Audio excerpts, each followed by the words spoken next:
Hello दोस्तों। अकबर बादशाह दरबार लगाकर बैठे थे। तभी राघव और केशव नाम के दो व्यक्ति अपने घर के पास स्थित आम के पेड़ का मामला लेकर आए। दोनों व्यक्तियों का कहना था कि वे ही आम के पेड़ के असल मालिक हैं और दूसरा व्यक्ति झूठ बोल रहा है। चूंकि आम का पेड़ फलों से लदा होता है, इसलिए दोनों में से कोई उस पर से अपना दावा नहीं हटाना चाहता। मामले की सच्चाई जानने के लिए अकबर राघव और केशव के आसपास रहने वाले लोगों के बयान सुनते हैं, पर कोई फायदा नहीं हो पाता है। सभी लोग कहते हैं कि दोनों ही पेड़ को पानी देते थे और दोनों ही पेड़ के आसपास कई बार देखे जाते थे।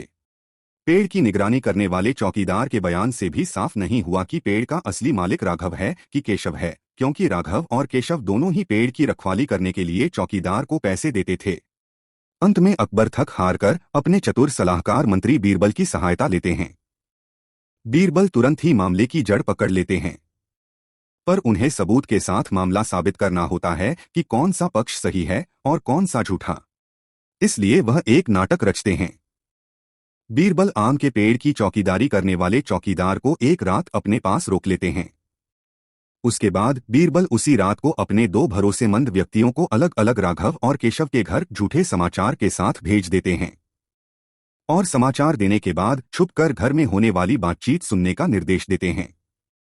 केशव के घर पहुंचा व्यक्ति बताता है कि आम के पेड़ के पास कुछ अज्ञात व्यक्ति पके हुए आम चुराने की फिराक में हैं। आप जाकर देख लीजिए। यह खबर देते वक्त केशव घर पर नहीं होता है, पर केशव के घर आते ही उसकी पत्नी यह खबर केशव को सुनाती है। केशव बोलता है, हाँ हाँ, सुन लिया, अब खाना लगा। वैसे भी बादशाह के दरबार में अभी फैसला होना बाकी है, पता नहीं हमें मिलेगा कि नहीं। और खाली पेट चोरों से लड़ने की ताकत कहां से आएगी? वैसे भी चोरों के पास तो आजकल हथियार भी होते हैं। आदेश अनुसार झूठा समाचार पहुंचाने वाला व्यक्ति केशव की यह बात सुनकर बीरबल को बता देता है। राघव के घर पहुंचा व्यक्ति बताता है, आपके आम के पेड़ के पास कुछ अज्ञात व्यक्ति पके हुए आम चुराने की फिराक में हैं। आप जाकर देख लीजिएगा। यह खबर देते वक्त राघव भी अपने घर पर नहीं होता है, पर राघव के घर आते ही उसकी पत्नी यह खबर राघव को सुनाती है।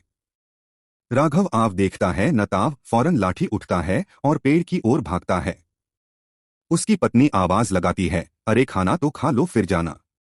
राघव जवाब देता है कि खाना भागा नहीं जाएगा, पर हमारे आम के पेड़ से आम चोरी हो गए तो वह वापस नहीं आएंगे। इतना बोलकर राघव दौड़ता हुआ पेड़ के पास चला जाता है। आदेश अनुसार झूठा समाचार पहुंचाने वाला व्यक्ति बीरबल को सारी बात बता देते हैं। दूसरे दिन अकबर के दरबार में राघव और केशव को बुलाया जाता है और बीरबल रात को किए हुए परीक्षण का वृतांत बादशाह अकबर को सुना देते हैं, जिसमें भेजे गए दोनों व्यक्ति गवाही देते हैं।